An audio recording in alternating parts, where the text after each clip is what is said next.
Que Dieu nous bénisse abondamment. Voilà, sans plus tarder, nous allons entamer notre culte de ce soir. Comme déjà le thème a été annoncé, ainsi que la dénomination, je pense que le Seigneur Dieu va nous bénir au travers de ce thème, vu que c'est notre premier culte officiel que nous sommes en train de tenir à la garnison du prophète. Et je sais qu'il y a des choses que le Seigneur va dégager dans ces cultes. Je sais qu'il y a des choses que le ciel a préparées pour toute une destinée d'une année. Les 12 mois qui sont devant nous, je sais qu'ils seront scellés avec le culte de ce soir. Amen, amen. Voilà, nous allons prendre nos Bibles, s'il vous plaît. Vous avez une Bible électronique manuscrite. Nous allons prendre nos Bibles. Nous allons lire la parole de Dieu. Le thème que nous allons exploiter ce soir, c'est la productivité selon Dieu. La productivité selon Dieu. Je veux que tu puisses répéter la productivité selon Dieu.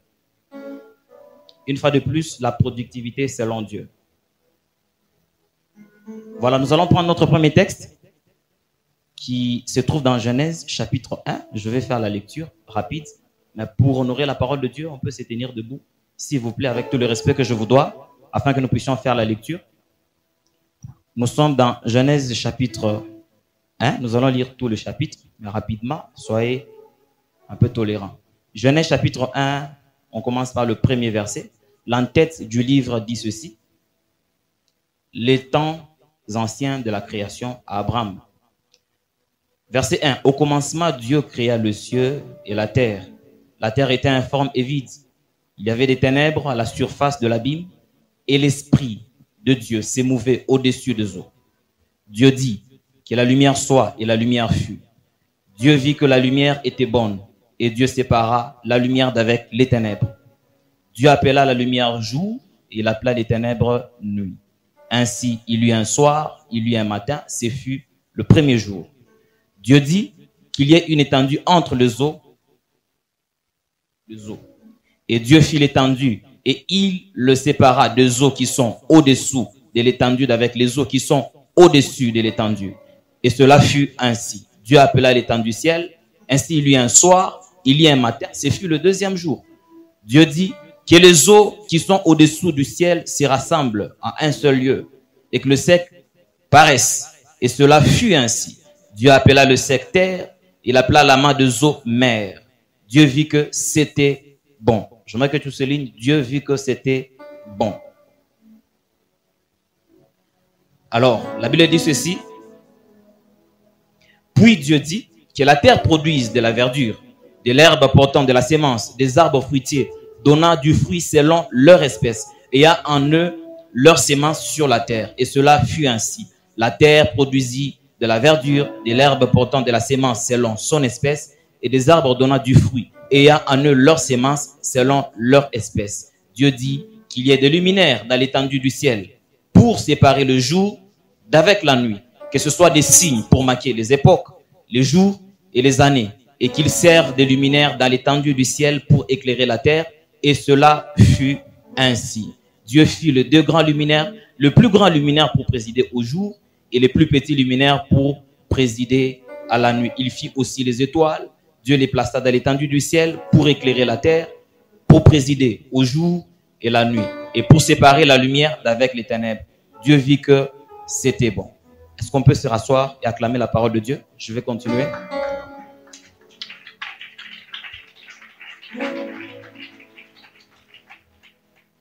Voilà, nous allons prendre le verset 26 qui dit ceci. Puis Dieu dit, faisons l'homme à notre image, selon notre ressemblance, et qu'il domine sur le poisson de la mer, sur les oiseaux du ciel, sur les bétails et sur toute la terre, et sur tous les reptiles qui rampent sur la terre. Dieu créa l'homme à son image. Il le créa à l'image de Dieu. Il créa l'homme et la femme. Dieu les bénit. Dieu leur dit, soyez féconds, multipliez, remplissez la terre et assujettissez-la. Et dominez sur le poisson de la mer, sur les oiseaux du ciel et sur tout animal qui se meut sur la terre. Et Dieu dit, voici je vous donne toute herbe portant de la sémence et qui a la surface de toute la terre. Et tout arbre ayant en lui du fruit d'arbre et portant de la sémence. Ce sera votre nourriture. Et à tout animal de la terre, à tout oiseau du ciel et à tout ce qui se met sur la terre ayant en soi un souffle de vie, je donne toute herbe pour nourriture. Et cela fut ainsi. Et Dieu vit tout ce qu'il avait fait. Et voici, c'était très bon. Ainsi, il y eut un soir, il eut un matin, ce fut le 6e jour. Nous allons aller très vite dans Matthieu chapitre 25. Matthieu chapitre 25, à partir du 14e verset. Nous allons lire ce texte rapidement. En tête, parabole des talents. La Bible dit ceci. Il en sera comme d'un homme qui, partant pour un voyage, appelant ses serviteurs et leur remit les biens. Il donna 5 talents à l'un, 2 à l'autre, et au 3e, à chacun selon sa capacité, et il partit. Aussitôt, celui qui avait reçu les 5 talents s'en alla, les fit valoir, et il gagna 5 autres talents. De même, celui qui avait reçu les 2 talents en gagna 2 autres. Celui qui n'en avait reçu qu'un seul talent alla faire un creux dans la terre et cacha l'argent de son maître. Longtemps après, le maître de ses serviteurs revint et leur fit rendre compte. Celui qui avait reçu les 5 talents s'approcha en apportant 5 autres talents et il dit, Seigneur, tu m'as remis 5 talents, voici, j'en ai gagné 5 autres. Son maître lui dit, c'est bien, bon et fidèle serviteur. Tu as été fidèle en peu de choses, je t'ai conféré beaucoup. Entre dans la joie de ton maître. Celui qui avait reçu les 2 talents s'approcha aussi et dit, Seigneur, tu m'as remis 2 talents, voici j'en ai gagné 2 autres. Son maître lui dit, c'est bien, bon et fidèle serviteur, tu as été fidèle en peu de choses, je t'ai conféré beaucoup, entre dans la joie de ton maître. Celui qui n'avait reçu qu'un talent s'approcha ensuite et il dit, Seigneur, je savais que tu es un homme dur, qui moissonne où tu n'as pas sémé et qui amasse où tu n'as pas vanné. J'ai eu peur de toi et je suis allé cacher ton talent dans la terre. Voici, prends ce qui est à toi. Son maître lui répondit, serviteur méchant et paresseux, tu savais que je moissonne où je n'ai pas sémé, que j'amasse où je n'ai pas vanné. Il te fallait donc remettre mon argent au banquier et à mon retour, j'aurais retiré ce qui est à moi avec un intérêt. Ôtez-lui donc le talent et donnez-le à celui qui a les 10 talents. Car on donnera à celui qui a et il sera dans l'abondance. Mais à celui qui n'a pas, on ôtera même ce qu'il a. Et les serviteurs inutiles, jetez-le dans les ténèbres du dehors, où il y aura des pleurs et des grincements des dents. Est-ce que nous pouvons acclamer une fois de plus pour la parole de Dieu?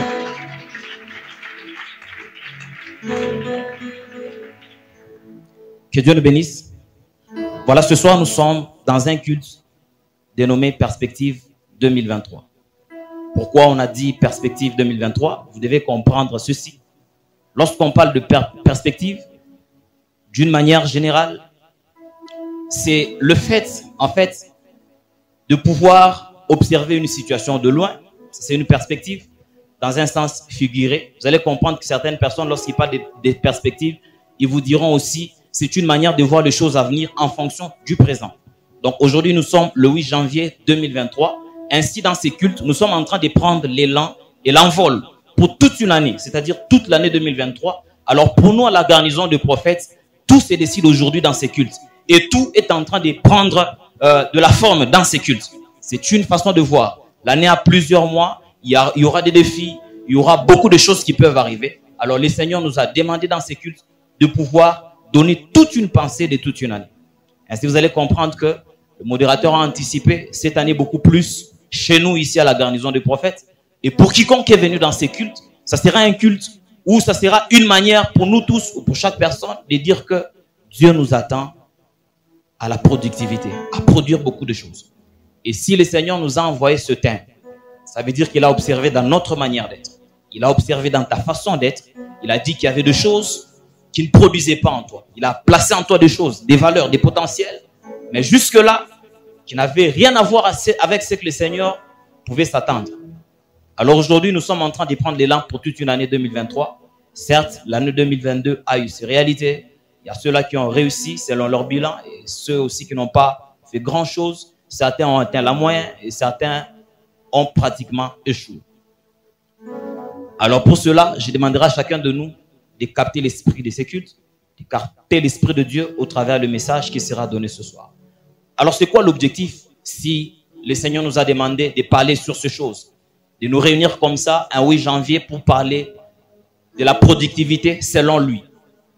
Alors l'objectif, nous l'avons scindé en 4. Vous allez comprendre pourquoi est-ce que nous sommes ici. Et moi, en tant qu'orateur, l'instrument que Dieu a choisi, avant de quitter Dieu cette chair, je dois m'assurer avec l'Esprit de Dieu que ces 4 objectifs sont atteints. Amen, amen.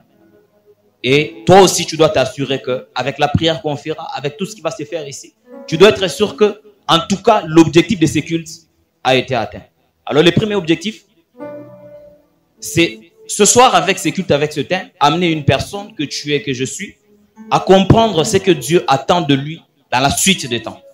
Aujourd'hui, Dieu t'arrête et te fait venir dans ces cultes pour que tu puisses, peut-être que tu as été invité, peut-être que tu es déjà membre actif de ce ministère, ou peut-être que tu es venu parce que quelqu'un t'a parlé de ce programme.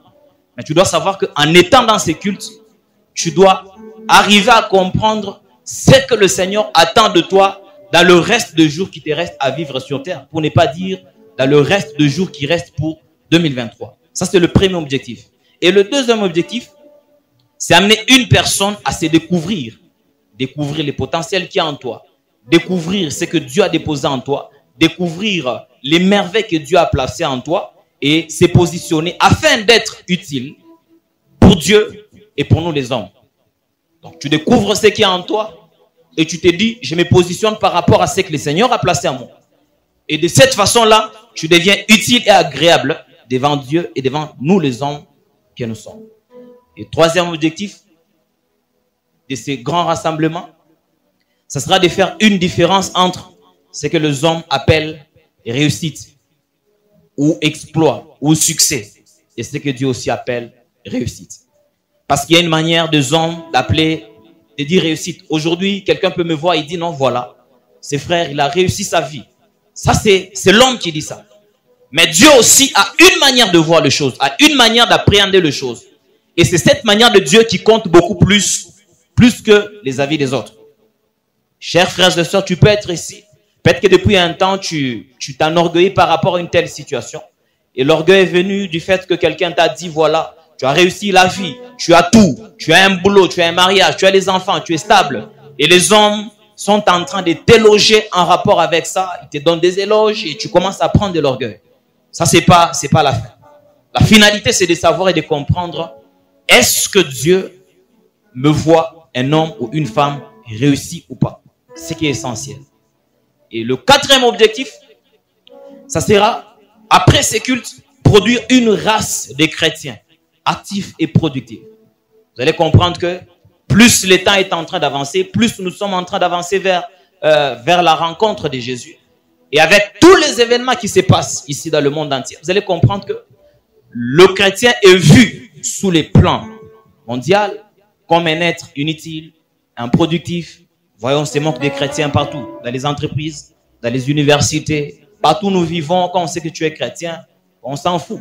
Il y a ce qui est à la mode aujourd'hui. Vous allez voir que les gens sont dans des loges, ils sont dans des sectes, ils sont dans des groupes, ils sont dans des histoires. Et être à la mode, c'est être dans ces choses. Et on considère qu'un chrétien, c'est quelqu'un qui est inutile. Et encore, plus loin encore, c'est que vous allez voir que les chrétiens aujourd'hui, même la plupart de nos frères et sœurs qui sont à l'université, ils ne produisent pas de bons résultats. Et les enseignants nous insultent tous les jours. Vous passez vos temps à prier, vous passez vos temps à jeûner, vous passez vos temps à faire du bruit. Et vous n'êtes pas utile à la société.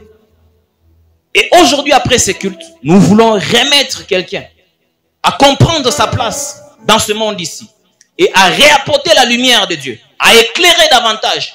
Et que le chrétien aussi soit aussi considéré. Et que cette lumière qui sortira de toi apporte de la lumière et de l'influence. Dieu ne veut pas de toi quelqu'un qui est seulement là. Je suis chrétien, fidèle de telle église, membre de tel ministère. Je vais au culte, je sors, je fais rien. J'aime pas des problèmes avec des gens. Moi, l'église, j'aime pas des responsabilités. Moi, c'est entrer et sortir. Tu es fier de cette vie-là. Mais pour Dieu, ça ne plaît pas. Et pour Dieu, les choses qu'il a déposées en toi, il s'attend à une grande production. Et ce soir, je crois qu'avec ces cultes, quelqu'un va parvenir à comprendre beaucoup plus les sens profonds pour lequel il existe. Nous attendons le retour de Jésus, c'est vrai. Mais si Dieu nous a fait transiter par la terre, c'est qu'il y a aussi un pourquoi. Sinon, Dieu, il est Dieu.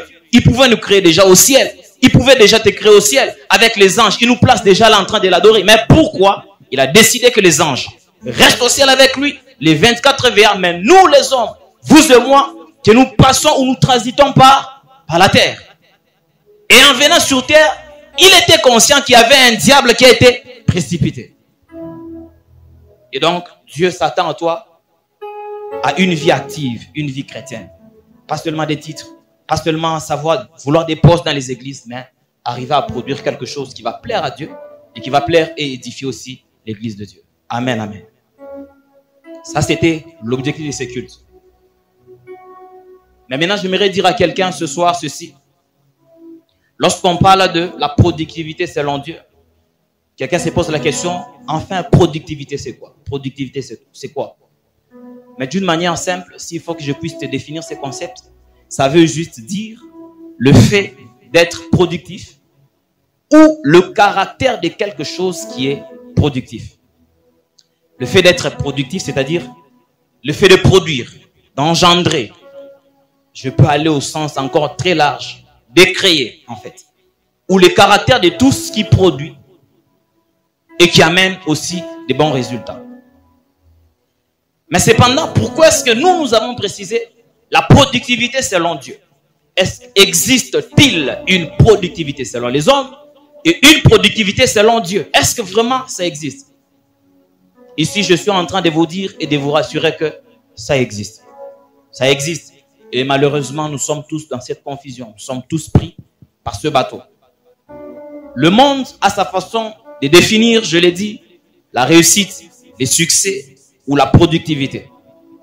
Mais Dieu aussi a sa façon. Quand je parle que le monde aussi a sa façon de voir ou de définir la productivité, vous allez comprendre que lorsque vous lisez la Bible, surtout dans l'Ancien Testament, vous lisez, ça commence en Genèse, vous allez trouver le terme production, production, production. Vous allez entendre les enfants de Dieu qui disent ceci, voilà, nous allons aller récolter et prendre les meilleurs de la production. Il y a beaucoup plus, j'ai analysé dans la Bible, il y a beaucoup plus le terme meilleur de la production qui revient, le meilleur de la production. Et Dieu lui-même, dans le texte qu'on a lu dans Genèse, il a dit ceci, il a créé la terre et il a dit que la terre produise de la verdure et qui produise les animaux et tout ceci. Donc, déjà, à la création, dans les langages de Dieu, il y avait le langage de la production. Déjà, Dieu, quand il créait, il a ordonné aux choses qu'il a créées de pouvoir aussi produire quelque chose. Mais le monde aussi a sa façon de définir la productivité. Vous allez comprendre ceci. Et ce terme est employé dans beaucoup de domaines. Dans l'industrie, lorsque nous allons dans le monde industriel, vous allez trouver le terme productivité. Dans beaucoup de domaines, dans le domaine champêtre, dans l'élevage et tout ceci. Et nous tous ici, nous avons déjà, d'une manière ou d'une autre, employé ce terme. Vous allez voir les parents qui vont au champ, qui font leur récolte. Ils vous diront ceci. Cette année, ça a été une année de grandes productions. On a eu le meilleur de la production. Donc, ça veut dire que les champs ont donné des bons résultats. Ça, c'est la productivité. Lorsque vous allez dans le monde industriel, toutes les entreprises que nous voyons, vu que nous sommes dans un lieu ou dans une sphère beaucoup plus minière, il y a beaucoup plus des entreprises minières à côté, à gauche et à droite. Et vous allez comprendre que l'objectif de ces entreprises, même lorsque les expatriés, ils quittent chez eux, ils viennent ici, ils viennent pour un terme. La production est gagnée. Production et résultat. Production et résultat. Mais cependant, il y a quelque chose qui m'intéresse. Tel que nous sommes dans le monde ici, vous allez comprendre que toute personne, telle que là où tu es, dans le monde, dans le domaine réel comme ça, lorsque tu ne produis pas, tu es inactif, vous allez comprendre que les hommes que nous sommes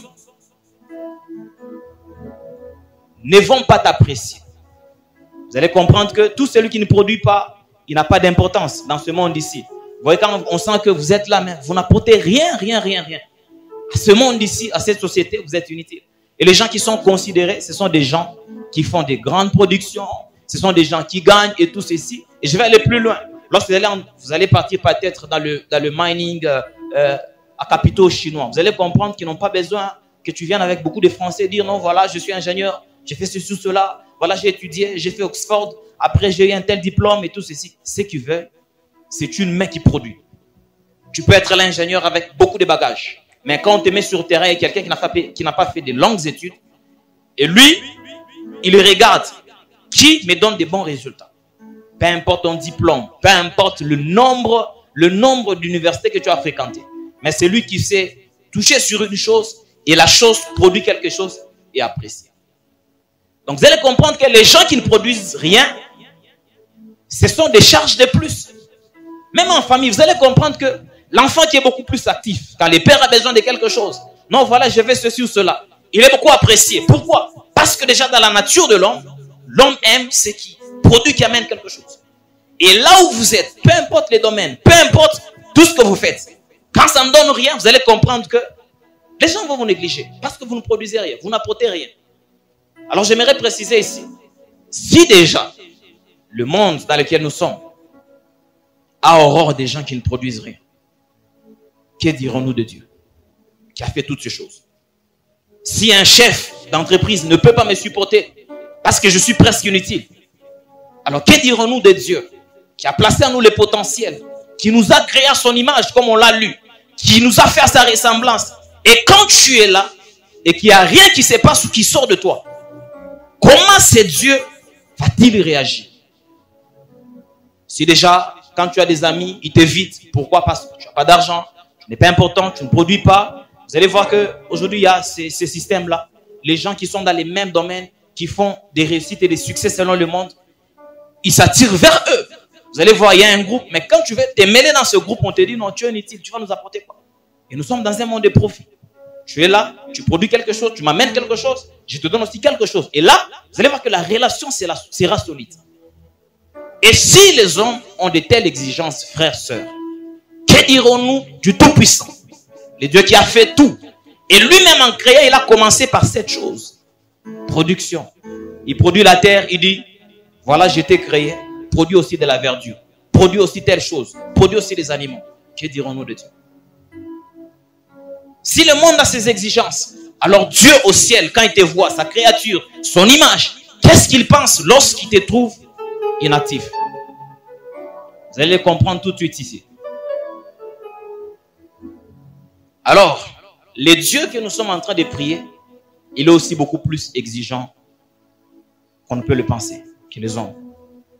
Si déjà un enseignant à l'université, aux humanités, il te met mal à l'aise parce que tu n'as pas fait un devoir, un TP, il te met mal à l'aise. Lorsque tu te réveilles, tu sais qu'il faut aller à l'école, ça te dérange. Tel enseignant va me déranger parce que je n'ai pas fait de bonnes côtes.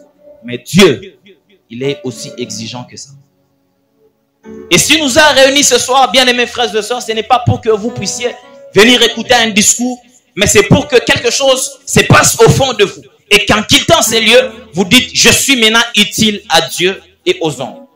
Ce n'est pas un culte simple où on vient, on écoute un discours ou de la théologie ou des choses qui se racontent, mais c'est quelque chose qu'on doit prendre. C'est une dimension spirituelle qu'on doit capter et de dire, en quittant ces lieux, je dois être utile pour Dieu et pour les hommes qui sont autour de moi. Et c'est pour ça que nous sommes venus ensemble. Maintenant, écoutez ces choses. Pour Dieu, quand il parle de la productivité, pour lui, qu'est-ce qu'il sous-entend? Je vais lire rapidement un texte. Exode 30, 31. Très rapidement et vous allez comprendre quelque chose. Je suis dans Exode 31. Je vais prendre du 1er au 5e verset. La Bible dit ceci. L'Éternel parla à Moïse et dit, sache que, c'est Dieu qui dit, sache que j'ai choisi Betsalel, fils d'Uri, fils d'Ur, de la tribu de Juda. Je l'ai rempli de l'Esprit de Dieu. C'est Dieu qui dit, j'ai rempli Betsalel de l'Esprit de Dieu. Exode 31. Je l'ai rempli de l'Esprit de Dieu, de sagesse, d'intelligence et de savoir pour toutes sortes d'ouvrages. La Bible dit ceci, je l'ai rendu capable de faire des inventions. C'est Dieu, il parle d'un homme. J'ai rendu cet homme par l'Esprit de Dieu capable de faire des inventions, de travailler l'or, l'argent et les reins, de graver les pierres, enchâsser, de travailler le bois et d'exécuter toutes sortes d'ouvrages. Et voici, je lui ai donné pour aide Oliab, fils d'Iasamak de la tribu de Dan. Ça, c'est Dieu qui parle. Bien aimés frères et sœurs, ça, c'est Dieu qui parle. Il y a un troupe d'hommes qui sont là avec Moïse, qui accompagne Moïse, qui avait la vision de sortir Israël de la captivité et l'amener jusque dans la terre promise. Et Moïse était le leader. Et chaque leader a une vision, chaque leader a une façon de voir les choses. Mais c'est Moïse-là, il était accompagné des gens. Et les gens qui étaient autour de lui avaient pour rôle d'accompagner ces leaders à réussir la mission. Et la mission, c'était quoi? c'était de quitter Égypte jusque dans la terre promise. Et autour de cet homme-là, Dieu a placé des gens, parmi lesquels Bétzalel. Et Dieu précise ceci, je l'ai rempli de sagesse, de connaissances, d'intelligence, pour être capable d'inventer et de faire des inventions. Maintenant, j'aimerais faire comprendre à quelqu'un ici, si aujourd'hui le monde définit la productivité, cette capacité de quelqu'un qui sort le matin, il se fait de milliards de dollars, et tout le monde l'applaudit, et tout le monde l'acclame, et tout le monde le surnomme, et tout le monde est derrière lui. Et là, les gens disent qu'il a réussi, il a produit.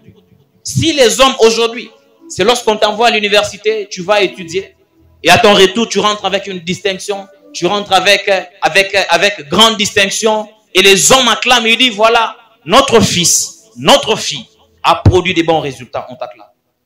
Ça, ce sont les hommes. Maintenant, est-ce que Dieu lui voit toutes ces choses? Pour Dieu, qu'est-ce qui se passe? Vous allez comprendre que je vais le faire sur 3 concepts ou 3 caractéristiques avec lesquelles nous allons chuter et s'envoler à autre chose. Il y a 3 choses pour lesquelles, quand on parle de la productivité selon Dieu, certes, il y en a beaucoup, mais dans ce texte ici, dans ce message de ce soir, nous avons essayé de résumer 3 choses. 3 choses sur base duquel Dieu peut arriver à dire aussi c'est bon, c'est très bon, bon et fidèle serviteur. Ce terme-là, nous l'avons vu dans Matthieu 25, il dit au premier qui avait reçu 5 talents, bon et fidèle serviteur.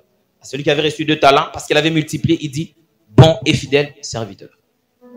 Et à l'autre, il a dit paresseux et mauvais serviteur. Et dans la création, quand il crée des choses, il les regarde, il voit, il dit c'est bon. Lorsqu'il a créé l'homme, il a dit c'est très bon. Et vous devez savoir, je suis en train de dire à un enfant ici de Dieu, à un fils de Dieu, à une fille de Dieu, que là au ciel, là où Dieu est, il emploie aussi ces genres de termes, ces genres d'expressions. Mon fils, c'est bon. Mon fils, c'est très bon. Mon fils, c'est bon. Mon fils, bon et fidèle serviteur. Et Dieu emploie ces termes-là. C'est-à-dire, les hommes aussi peuvent te qualifier.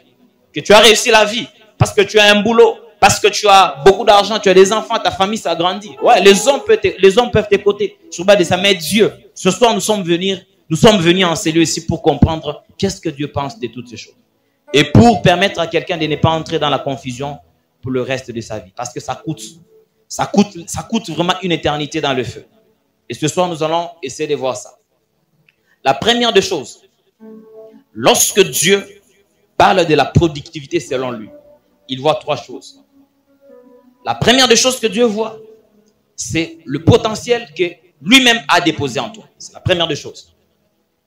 La première des choses, c'est le potentiel qu'il a déposé en toi. C'est là que ça commence, la productivité selon Dieu. Ce qu'il t'a donné, le talent, les capacités, les dons spirituels, la grâce, la connaissance, l'intelligence, tout ce qui vient de Dieu et qui est en toi pendant que tu m'écoutes et pendant que tu écoutes la parole de Dieu, sache que c'est là le début de quelque chose. Et déjà étant sur terre, parfois nous vivons dans une dette de Dieu sans le savoir. Nous vivons parfois dans la dette de Dieu sans le savoir parce que nous sommes embrouillés par beaucoup de choses. Et nous suivons beaucoup de choses que Paul appelle des choses vaines, inutiles. Et c'est à quoi beaucoup d'enfants de Dieu courent derrière ces derniers temps et dans cette génération. Mais qu'est-ce que Dieu pense? La première des choses, c'est les potentiels qu'il a placés en toi. Dans l'histoire des talents, c'était l'histoire d'un maître qui fait allusion à Jésus en fait. C'était une parabole. Jésus qui doit partir et tel que nous sommes pratiquement dans cette situation. Le maître de la maison, il est venu, il voit ses serviteurs. Il donne aux premiers 5 talents. C'est un potentiel, c'est une grâce. Et ce potentiel-là, ça peut représenter un don spirituel, ça peut représenter une capacité, un ministère, une façon de faire les choses. Il a laissé 5. Et la Bible a précisé, c'est selon sa capacité. Il a regardé son serviteur, il a dit, celui-ci a la mesure de faire telle chose. Il lui donne 5 talents. Il voit le deuxième, il lui donne 2 talents. Il n'a pas donné 3 talents à quelqu'un qui avait la capacité de supporter 2 talents. Et Dieu, il est juste dans la répartition des choses qu'il fait. Il est toujours juste, il n'est pas injuste. Voilà pourquoi je vais dire à quelqu'un ici, ne sois pas là à avoir des désirs extrémistes. Tu as envie, pourquoi tel sait faire telle chose? Pourquoi il prophétise? Pourquoi lui, quand il prêche, c'est comme ça? Moi aussi, c'est bien d'aspirer à certaines choses, mais j'aimerais souligner et dire à quelqu'un ici, certaines choses ne dépendent pas des hommes, ça dépend de Dieu, de celui qui a fait les choses ainsi. La Bible dit ceci, il fait grâce à qui il veut, quand il veut, où il veut et comment il veut. C'est Dieu. Et parce que c'est lui notre source, c'est lui qui nous a créés, alors il sait que telle personne, en les connaissant, il a mesure de supporter telle chose ou telle charge. Et c'est ce qu'il a fait. Il a donné à l'autre deux. Et au troisième, sûrement qu'il avait un talent, parce que c'était aussi sa capacité de gérer un talent. Et tous les trois, il les a laissés, il est parti. La Bible dit, il est parti très loin, comme Jésus, Christ de Nazareth. Il est déjà parti, il a promis, je vais vous préparer une place au ciel, et je reviendrai. Et quand il nous a laissés ici, il ne nous a pas laissés comme ça, vaille que vaille, des hommes vides, non. Il a laissé quelque chose dans chacun de nous. Et je suis en train de dire ici, tu es un enfant de Dieu, tu es né de nouveau. Jésus t'a sauvé. Sache que là où tu es assis, tu dois mettre et savoir aujourd'hui qu'il y a quelque chose que Dieu a placé en toi. Tu dois savoir, tu n'es pas inutile. Nous, on peut te classer d'inutile parce qu'on n'a pas encore vu ou découvert la chose que Dieu a placée en toi. Tel que je suis ici, je travaille avec beaucoup de autour de moi. Je peux dire, bon, je vois l'autre, j'ai dit, moi étant humain, je les prends négligemment, je les néglige un peu, je dis non, voilà, il ne fait pas un bon travail et tout ceci. J'apprécie tel autre. Ça, c'est mon appréciation. C'est mon appréciation. Au-delà de mon appréciation, il y a aussi une appréciation de Dieu par rapport à ces choses.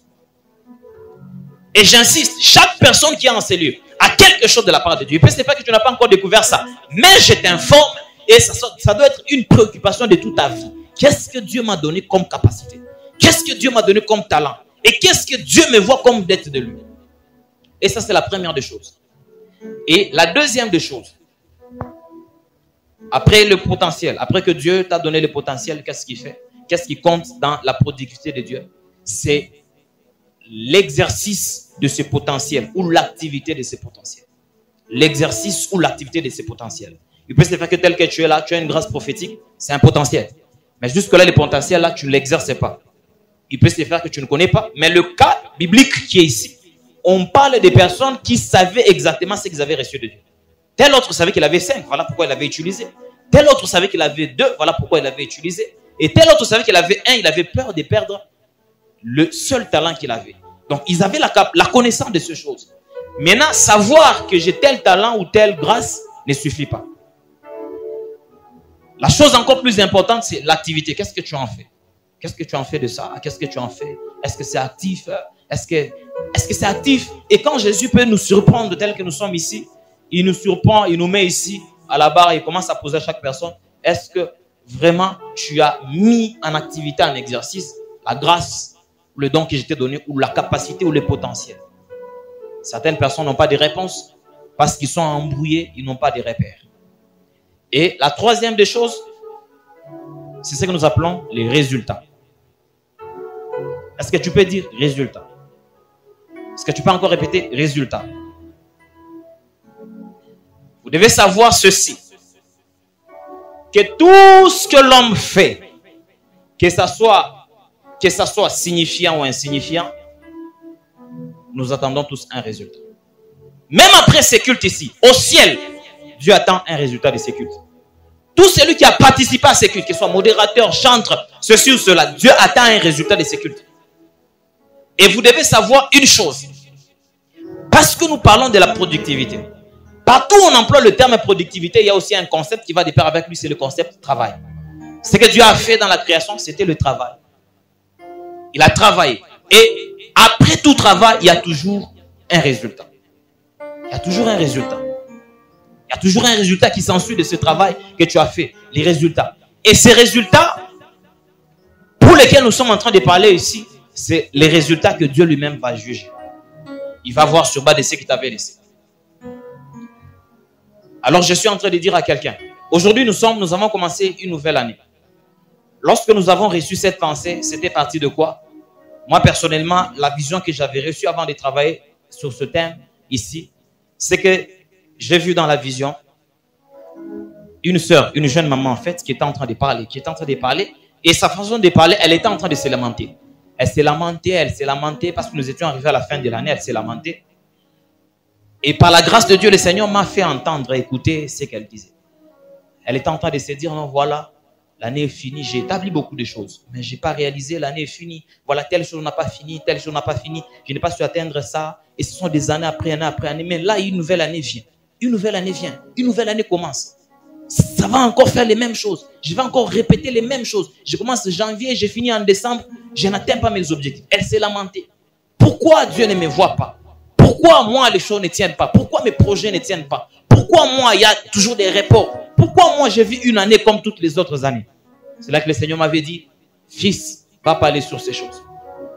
J'aimerais dire à quelqu'un ici, vous savez, lorsque vous savez que vous êtes un enfant de Dieu, la réussite ne réside pas dans tout ce que nous entendons, parce que ça c'est dommage et c'est malheureux dans ce temps ici. La chose que j'ai remarquée et que j'ai constatée dans cette génération, tout le monde a le goût et tout le monde a le plaisir de réussir. Tout le monde veut réussir d'une manière ou d'une autre. Tout le monde veut réussir d'une manière ou d'une autre. Tout le monde veut avoir du succès, qu'on parle de son nom, et ceci ou cela, qu'on dise que non, voilà, il est ceci. Tout le monde veut ça, tout le monde veut ça. Mais pourquoi tout le monde n'atteint pas ça? J'aimerais poser une question à quelqu'un ici. Qui ne veut pas avoir beaucoup d'argent ici? Tout le monde veut avoir beaucoup d'argent.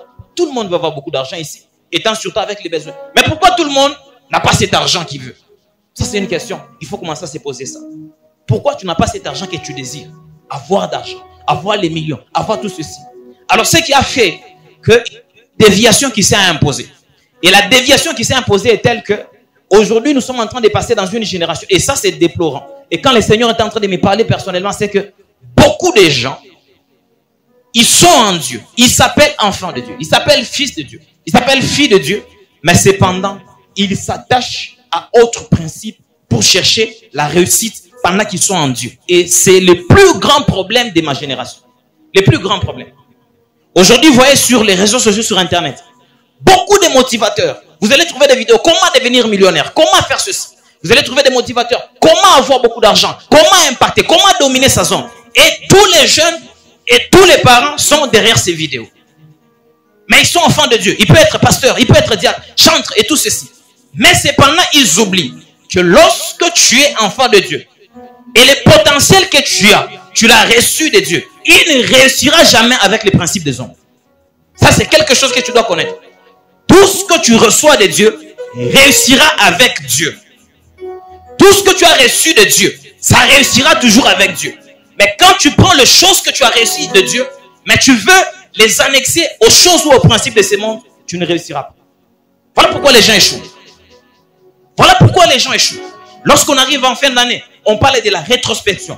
Rétrospection, ça veut dire, tu entres en toi-même, tu regardes ce que tu as fait tout au long d'une année. Est-ce que j'ai atteint telle chose? J'ai atteint telle chose. Maintenant, là, au début de l'année, on parle de la perspective. Tu planifies. Tu vois dans un certain angle comment l'année sera. Mais comment tu planifies ces choses? Avec Dieu ou avec toi-même? C'est là le problème. Et quand je voyais dans cette vision cette sœur-là qui était en train de se lamenter, et Dieu m'a dit, je la connais. Pose-lui la question. Est-ce que tout ce qu'elle veut obtenir, elle veut l'obtenir avec moi ou avec son intelligence? C'est ça le problème. Bien-aimés frères et sœurs, il y a des gens dans cette salle ce soir qui ont reçu des choses de la part de Dieu. Et Dieu, lorsqu'il voit, ou même le diable, il en veut, il dit non, voilà, cet homme ou cette femme a un talent, il est bourré de talents. Mais qu'est-ce qui se passe? Cet homme qui a ces talents, ces potentiels de Dieu, veut chercher la réussite ou le succès dans les principes qui ne sont pas de Dieu. C'est pendant Dieu est en train de dire dans sa parole, lorsque vous lisez Josué 1:8, la Bible dit ceci, que ce livre de la loi ne se lance pas de ta bouche. Médite-le jour et nuit, ainsi tu auras du succès dans tes entreprises, dans tout ce que tu entreprendras. Et c'est Dieu qui l'a dit. Ça, c'est un principe. Maintenant, je pose la question à quelqu'un. Où est ta Bible? Où est la parole de Dieu? Toi qui as des rêves, des ambitions.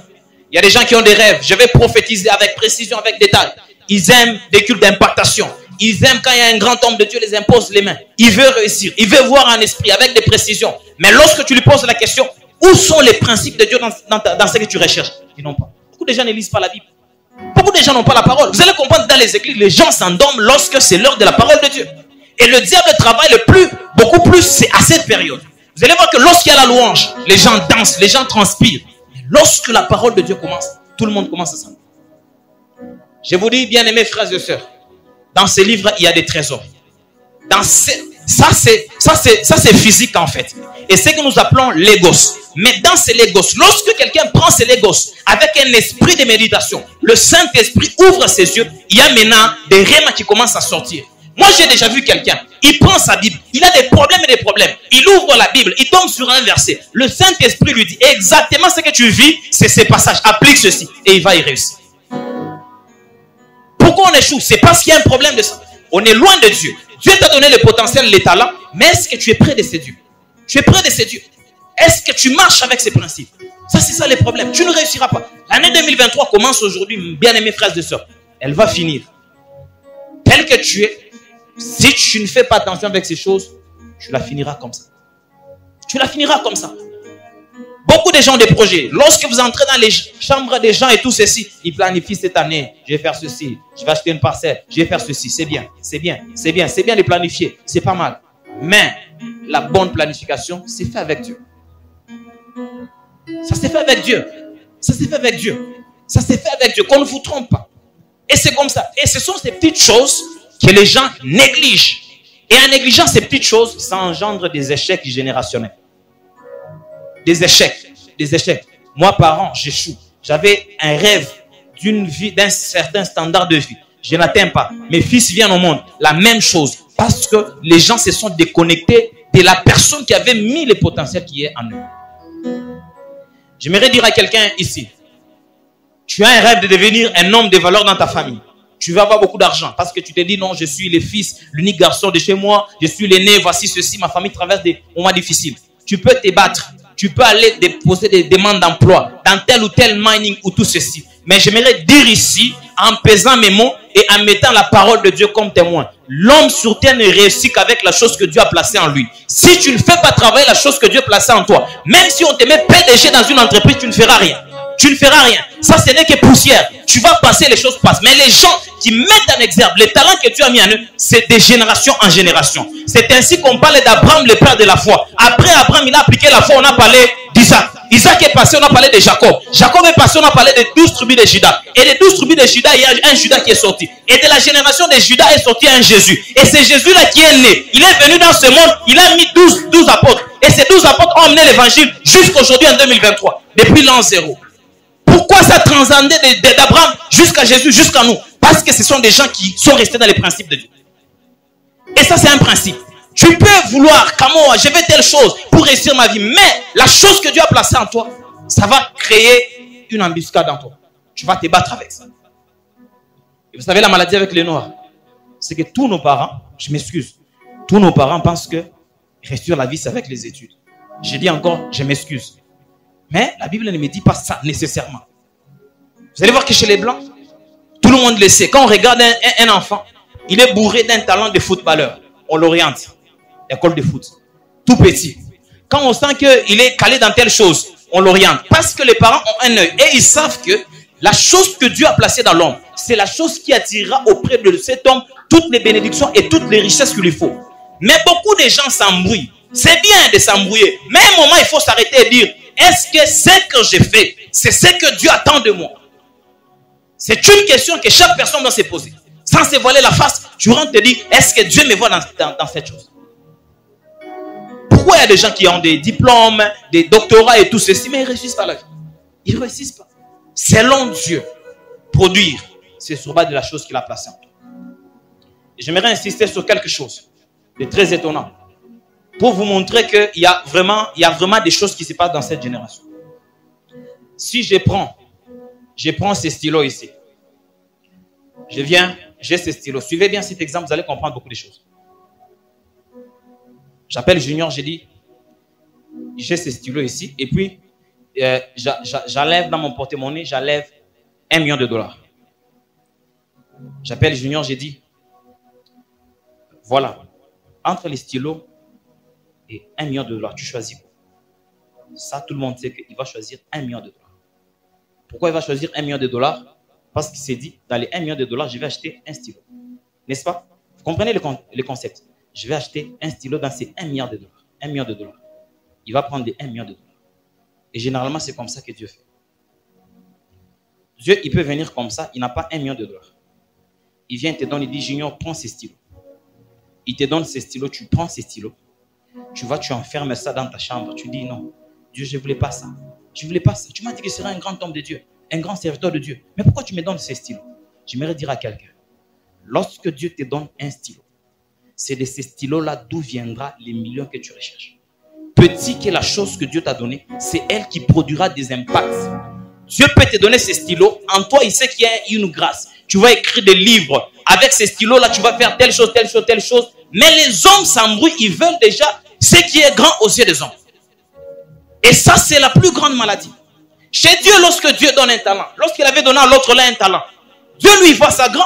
Dieu il voit grand. Nous, les hommes, on dit que non, un seul talent. Lui, Dieu lui a donné 5. Mais Dieu, devant Dieu, tout le monde est égal. Dieu n'a pas d'injustice. Il te donne 10 talents. Tu es égal à celui qui l'a donné un talent. Parce qu'un talent, c'est par rapport à sa grâce ou à sa capacité. 10 talents, c'est aussi par rapport à ta grâce et à ta capacité. Alors, il vous donne comme ça. Mais généralement, dans ce monde ici, dans cette génération, les gens veulent déjà le tout à coup. Le tout déjà à lui. Tout est à lui. Tout il veut tout. Il veut tout. Mais c'est pendant que Dieu vient, il te donne quelque chose d'insignifiant devant les hommes. Tu boudes ça. Combien de gens sont assis dans cette salle ici? Ils ont des grâces. Ils ont des potentiels. Ils ont des capacités. Mais ils n'exercent pas. Ils envient autre chose que l'autre a. Mais pendant que Dieu lui a donné telle chose. J'aimerais dire à quelqu'un ici. Petit que ça soit. Devant Dieu, ça a de l'importance et ça a de la valeur. Et je vous dis, tous ceux qui réussissent, ce sont les gens qui ont compris ce à quoi Dieu les appelait et les attend. Même des petits projets, une année qui commence comme ça, pour la réussir. Ce sont des gens qui comprennent ce que Dieu veut de cette année. Et je dis à quelqu'un, j'insiste, si cette année tu l'as commencé comme toutes les années, avec ton agenda, tu planifies, je vais voyager, je vais acheter, l'année va finir avec le même agenda, avec le même projet sur papier. Parce que Dieu n'est pas là dans ce que tu fais. Un véritable enfant de Dieu, c'est lui avant de faire un pas. Comme Moïse dans le désert, il a dit ceci. Je ne ferai pas un pas de plus avec ce peuple si tu n'es pas avec moi. Je ne peux pas faire un pas de plus si tu n'es pas avec moi. Pourquoi quelqu'un ne peut pas dire Dieu, je ne peux pas avancer dans cette année si je n'ai pas entendu la directive de cette année? Qu'est-ce que tu attends de moi? Qu'est-ce que tu veux de ma famille? Qu'est-ce que tu veux de mes parents? Qu'est-ce que tu veux de mon mari ou de ma femme?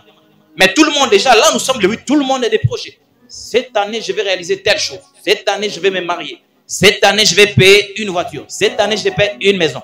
Dans cette année, je vais. Où est Dieu? Est-ce que Dieu est derrière cette chose ou il n'est pas là? S'il n'est pas là, vous allez retrouver encore en décembre en disant, j'ai essayé, ça n'a pas marché. J'ai essayé de toucher, ça n'a pas marché. J'ai essayé de faire ceci, ça n'a pas marché. Alors je dis à quelqu'un ce soir, tu dois comprendre ta valeur en fonction de Dieu. Pas en fonction d'abord de nous les hommes, non, en fonction de Dieu. Commence à te poser la question. Quand tu marches, frère, ne fais pas semblant. Regarde au ciel et dis-toi, vraiment, Père, qu'est-ce que tu as mis en moi et tu attends de quoi? Quoi de moi? Et quiconque a la chose de Dieu, il est hautement sécurisé. J'insiste et je réponds. Quiconque a la chose de Dieu en lui et pour lequel il a mis en activité, il est hautement sécurisé à cause de la chose qui est en lui. Beaucoup de gens périssent parce qu'ils sont dans les choses dans lesquelles le Seigneur ne les voit pas. Ainsi, il crie au secours, sauve-moi. Est-ce que Dieu t'a-t-il vu là? Est-ce que Dieu t'a-t-il vu là? Et ça, c'est dommage. Et le diable, il ne se bat toujours pour mettre les gens dans l'ignorance, pour que tu te négliges. Vous voyez comment il fait? Tu peux être ici, tu viens à la garnison des prophètes. Dieu t'a donné des talents et des capacités. Mais moi qui suis responsable ici, je commence à te minimiser. Non, toi tu peux faire quoi? Tu es encore jeune, tu ne peux pas, on t'écarte dans tout. Et dans ça, étant humain, tu te dis, ah, si eux disent ça, c'est que je ne suis pas important. Beaucoup de gens sont découragés comme ça. Vous voyez comment beaucoup de gens sont découragés? Parce que son père lui a dit, toi tu es inutile. Toi vraiment parmi tous mes enfants là, et ce genre de paroles démotivent les gens par rapport à leur destinée. Tu arrives à l'école, l'enseignant te dit, voilà, toi vraiment tu es fainéant de fainéant. Tu ne réussiras pas la vie. Toi au moins corrompre, comme ça tu ne réussiras pas. Et ce genre de paroles ont démotivé beaucoup de gens par rapport à leur destinée. Il a croisé les bras, il a dit je suis inutile. Alors il commence à s'emballer dans tout mouvement. Quand il y a telle personne qui est dans tel mouvement, il s'aligne dans le mouvement de l'autre. Pendant que tu t'alignes dans son mouvement, lui il avance dans son mouvement. Un moment tu vas te rendre compte qu'il y aura une séparation entre toi et lui parce qu'il était dans son mouvement. Et le temps que tu cherches à s'aligner derrière quelqu'un d'autre, lui aussi il est dans ce mouvement. La meilleure des choses à faire, c'est s'aligner dans son propre mouvement. Église, réveillez-vous. 2023, Dieu attend beaucoup de choses. Le potentiel qui est en toi peut produire des choses qui peuvent étonner le monde. Vous cherchez la célébrité, les succès. Mais je vous dis, ces choses ne proviendront qu'avec la chose que Dieu a placée en vous. Et j'aimerais même insister ici. Tout le monde n'est pas appelé à prêcher. Tout le monde n'est pas appelé à chanter à l'église. Tout le monde n'est pas... Il y a des gens pour lesquels Dieu a placé des choses qui sont très précises pour leur vie. Tel que nous sommes ici, les cultes qui est ici, par exemple, pour que le culte se tienne comme ça. Moi, je prêche, il y a eu un modérateur. À part les modérateurs, voilà, il y a les techniciens. Chacun a son travail à faire pour que le culte ici arrive à trouver son objectif. Donc, tout le monde n'est pas censé. Mais ici, nous pensons qu'avec Dieu réussir, c'est seulement lorsque on est dans les chabarababacha. Je vois. Non. Il y a d'autres personnes qui ne sont pas appelées à ça. Dans la seule chose dans laquelle Dieu l'appelle, il est au service de Dieu. Protocole, il fait ceci ou cela. C'est Dieu. Dieu le pointe là, il dit, c'est pour ça que je t'ai envoyé. Et maintenant, toi, j'aimerais poser cette question pour finir. Toi qui es assis aujourd'hui en train de m'écouter, tu es venu dans ces cultes perspectives. Aujourd'hui, nous voulons que Dieu nous impacte une onction qui va mettre chaque personne dans son canal de sa destinée. Mais avant cela, j'aimerais te poser une question. Qu'est-ce que tu fais de ce que Dieu t'a donné? La vie t'embrouille. L'âge que tu as t'embrouille, parce que certaines personnes sont embrouillées par l'âge. Non, j'ai atteint 25 ans cette année, je n'ai rien fait. Il devient embrouillé. Embrouillé à jamais. Elle est là, j'ai atteint 30 ans, je n'ai rien fait. Quand il s'assoit comme ça, il voit ses frères et ses petites sœurs de 20 ans, de 21 ans réussir dans la vie, ils sont embauchés, la personne devient embrouillée. Et c'est comme ça que beaucoup de gens se perdent. J'aimerais dire à quelqu'un, mets encore ton pied sur le frein. Réfléchis, sois calme, sois posé, tu n'es pas encore en retard. Le plus grand retard, c'est lorsque on arrive à vivre cette vie ici sans accomplir la raison pour laquelle Dieu nous a appelés. Ça, c'est le plus grand échec de la vie. C'est le plus grand échec de la vie. Alors, au lieu de te décourager par rapport à la vie, parce que les gens vont dire que tu es en retard ou ceci, ce soir, va et médite. Qu'est-ce que j'ai fait et je peux faire pour Dieu? Et c'est ce qui va te donner de la valeur. Même si les hommes disent, tu es en retard. Les jeunes de ton âge ont déjà des maisons. Ils ont déjà voyagé. Ça, ce n'est pas les problèmes. Si Dieu ne t'a pas appelé à ça, ce n'est pas les problèmes. Il ne faut même pas t'inquiéter. Il suffit que tu découvres ce que Dieu a prévu pour toi, tu vas t'envoler. Il y a des dons spirituels qui dorment. Il y a des ministères qui dorment ici. Mais qu'est-ce qui se passe? Ce n'est que des combats et des rivalités. Des combats et des rivalités, des combats et des rivalités. L'église de Dieu ne sait plus avancer, ne sait plus aller de l'avant parce qu'il y a des rivalités, des combats. Au lieu que les gens se positionnent pour que nous puissions faire l'union du corps de Christ et combattre l'ennemi et préparer la venue de Jésus. Mais nous sommes en train de nous battre. Les empoisonnements à gauche et à droite, vous allez entendre ça à l'église. Tel enfant de Dieu, quand vous êtes à l'église, vous êtes dans la chorale. Tel autre chante bien et beaucoup apprécié. C'est un combat. Le temps que tu passes à combattre quelqu'un qui a reconnu la chose que Dieu a placée en lui, c'est le temps que tu peux passer à vouloir chercher qu'est-ce que Dieu a mis en toi. C'est simple. C'est simple. Pourquoi s'entretuer, église de Dieu? Frère, pourquoi s'entretuer?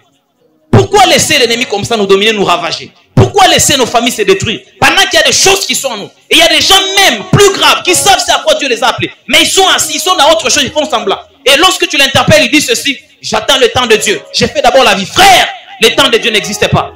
Si tu es un homme, le temps de Dieu, c'est là que tu as entendu la première fois ce que Dieu t'a dit de faire. Arrête de justifier ta paresse par les expressions, le temps n'est pas encore arrivé. Non, il ne faut pas dire ça. C'est lui qui avait un talent. Pourquoi le talent est dans le feu? Parce qu'il a dit, mon maître est méchant. Il a pris le talent, il l'a caché. Et beaucoup de gens ressemblent à cette personne. Non, j'attends le temps de Dieu. Dieu t'a donné une grâce. Prêche l'évangile. Oh non, je suis exposé. On a dit, quand tu es jeune, tu prêches. Les démons vont te suivre. Est-ce que Jésus avait-il dit ça? Il a dit ceci: allez, faites de toutes les nations les disciples, les baptisant au nom du Père, du Fils et du Saint-Esprit. Est-ce que Jésus a dit, c'est à 25 ans, à 30 ans, il faut commencer à propager l'évangile? Qui vous a dit ça? Et qui a dit ça, frère? Qui a dit ça? Oh, pour faire ceci, il faut cela. Les jours que Dieu va te poser la question, tu diras, non, on m'a dit que j'étais trop jeune, je n'étais pas apte à exercer ça. J'aimerais révolter quelqu'un. Devant Dieu, tu es grand. Même si devant nous, tu es petit. Quand Dieu a déposé ça, il sait que tu es capable de faire ça. Ne sois pas embrouillé par la vie. J'aimerais dire encore à quelqu'un ici, lorsque tu rentres ce soir, mets d'abord tout de côté, commence à réfléchir. Je suis embrouillé dans quoi? Je suis embrouillé dans quoi? Dans tout ce que tu suis sur les réseaux sociaux. Comment être ceci? Comment devenir? Comment devenir? Comment devenir? Si c'est dans ton domaine, on comprend. Mais si c'est pour s'embrouiller, regarde-toi. Rentre sur terre. Aujourd'hui, il n'est pas encore tard. Rentre sur terre. Enlève des faux rêves. Enlève des faux rêves. Tout le monde ne va pas monter des avions pour aller prêcher. Il y a des gens que Dieu a appelés pour prêcher dans les villages. Il y a des gens pour lesquels Dieu va manifester l'onction dans les villages. Tu arrives dans un village, les gens sont boités. Tu pries seulement une prière courte et la personne marche. Mais pendant que tu es ici, tu rêves. Canada, conférence ICC, Dieu ne t'a pas placé. Et si Dieu ne t'a pas placé, tu vas faire des années dans ça. Frère, rentre sur terre. Enlève tes rêves. Tu veux gagner l'argent, oui. Mais pourquoi? Est-ce que Dieu t'a placé? Et tout le monde n'est pas appelé à devenir riche. Tout le monde n'est pas appelé à devenir... Laissez-moi scandaliser quelqu'un. Tout le monde n'est pas appelé à devenir riche sur terre. Avoir beaucoup d'argent.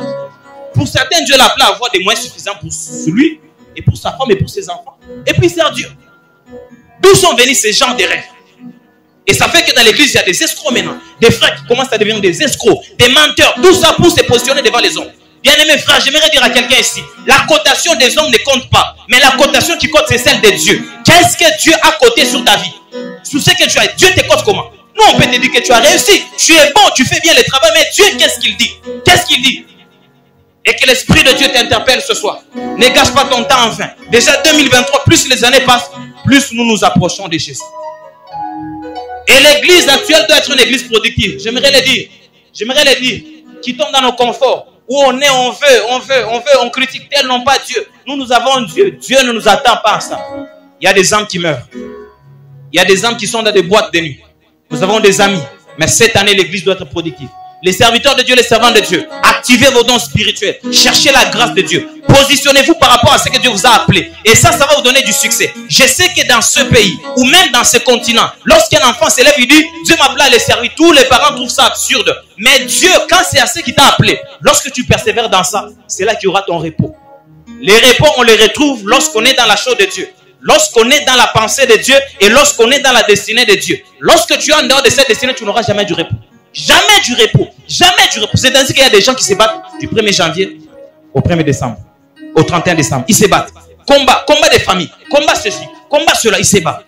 Mais quand tu es dans la chose de Dieu, Dieu te protège. Parce qu'il sait qu'en toi, il y a des potentiels. Est-ce qu'il y a quelqu'un qui peut s'élever ce soir et dire à Dieu, je suis là 2023 à commencer. Qu'est-ce que tu attends de moi? Tu passes ton temps à t'embrouiller. Tu as cherché telle chose.